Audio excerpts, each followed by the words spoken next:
2017 Ford Transit 350 passenger wagon EcoBoost V6. Ford owned the U.S. full-size van business for decades with its E-Series offerings and, as a consequence, was a bit behind some other manufacturers in offering Euro-style full-size boxes. Mercedes, Ram, and Nissan all were established players with the new type by the time Ford's big Transits rolled onto the scene for the 2015 model year. But being a little late to the starting gate doesn't seem to have diminished Ford's robust van business. The company still leads the commercial van sales race by a healthy margin, and the Transit seems to have been well worth the wait. It's offered in multiple sizes, 2 wheelbases and 3 roof heights.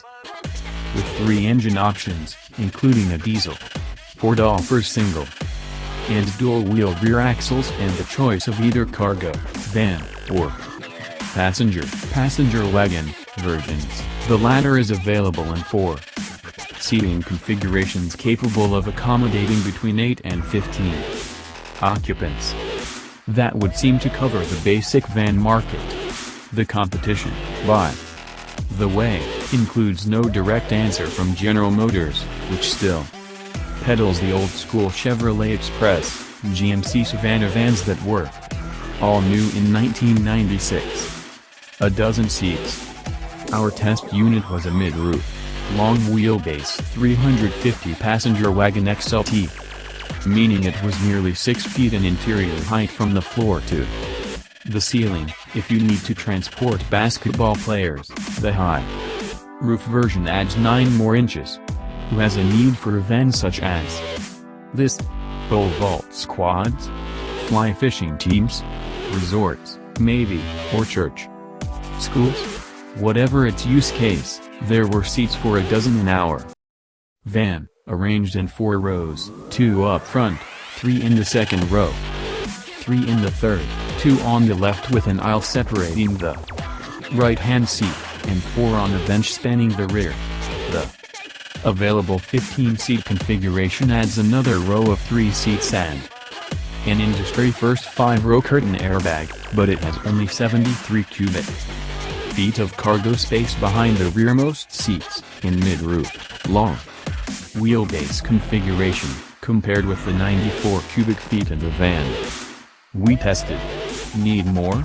There's an optional extended length body, high roof only, with 15 seats that boasts 100 cubic feet out back. Although this van was kitted out with more than $7,000 in optional equipment, the passenger accommodations were a little Spartan. There are no USB ports aft of the front row, and cup holders and armrests are few and far between. On the other hand, each passenger seat provides enough room for a pretty good-sized set of gluteal muscles. And of course there's plenty of space in the vertical dimension. The passenger seats are accessed via a very large, single sliding door on the right side, and this particular van was equipped with a power running board step, $940, that deployed when the sliding door was pulled open. 4 views. Up front, a pair of relaxed fit bucket seats look out over the sloping snout, affording excellent forward sightlines. Similarly, the base of the front windows slope down and provide a better than average view of what's going on in the forward quarters, and the side windows in the wagon versions are generously sized, giving passengers a good look at passing scenery. No danger of claustrophobia here. However, the driver's view directly astern, minimized by rear seat head restraints, is about the same as what you'd get in a buttoned-up Sherman tank. And that's with an empty van. With passengers back there. What's going on behind the van verges on mystery.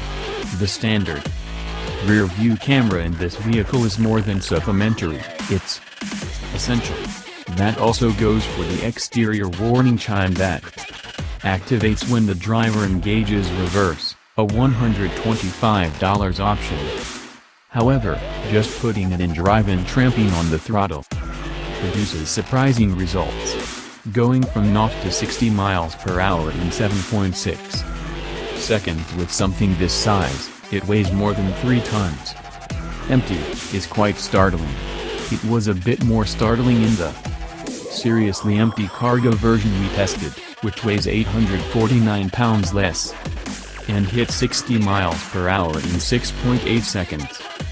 These track figures are achieved with only a driver aboard, of course, and we know the base 3.7-liter V6, 275 horsepower, 260 pounds-to-foot of torque, wouldn't fare so well.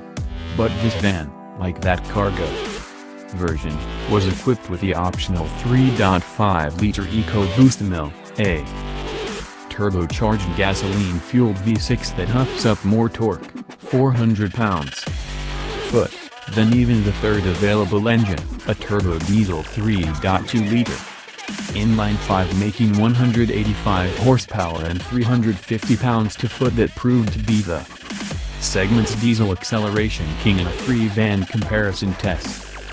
The second most expensive item on the window sticker is Ford Sync 3 infotainment system with navigation, a $1,595 addition and probably a must in a van slated for urban delivery duty.